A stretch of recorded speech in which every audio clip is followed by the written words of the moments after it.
আছি এখন জঙ্গলের মধ্যে। টাটা বাই বাই জঙ্গল জঙ্গল জঙ্গল। আমরা দুই ভাই জঙ্গলের মধ্যে আছি। এই জায়গাটা সাপ আছে খুবই ঘন। আমার ছোট ভাই আমাকে ভয় দেখায়, কয় আমি বুঝা এই জায়গায় একটা চুলালা সাপ আছে। কমলের বাপ নামে একটা লোক, মানে আমার বাপ হচ্ছে কমলের বাপ, মহিদুল। মহিদুল নামে একটা লোক আছে। ওনাকে নাকি হচ্ছে চুলালা সাপটা দাবাত দিচ্ছে, মানে ধাওয়া করছিল পিছনে পিছনে অনেকক্ষণ। দেখি আমরা একটু এই দিক দিয়ে যাচ্ছিলাম, তো ভাবলাম একটু ঘুরে আসি।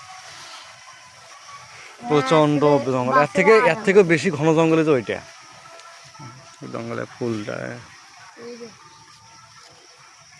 মানে ডিসকভারি চ্যানেলের মতো লাগতেছে আমাদেরকে।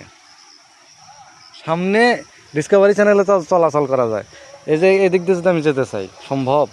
এত জঙ্গল, এত ঘন জঙ্গল, সামনে যাওয়াটাই মানে ইম্পসিবল।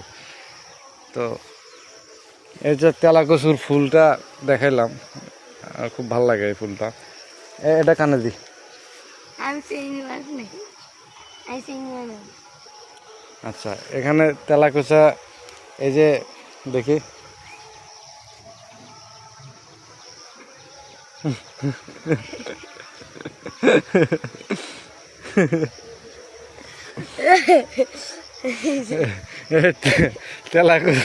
তেলাকুচা, এটা যখন হলো ইয়া হয়, এটা যখন পেকে যায় না, এটা পেকে গেলে সেই সুন্দর লাগে।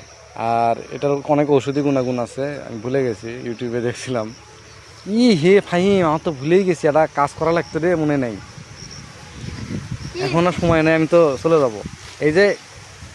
এই যে বাঁশের কুরুলগুলো আছে না, বাঁশের কুরুল বুঝিস? কুরুল মানে হচ্ছে এই যে ছোট বাঁশ, এত বড় না।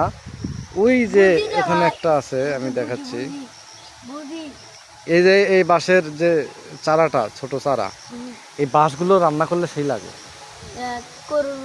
হ্যাঁ, বাঁশ রান্না করলে সেই লাগে। মাঞ্জিগুলো আছে না, কেমনি কেমন সিস্টেম করে রান্না করা যায়।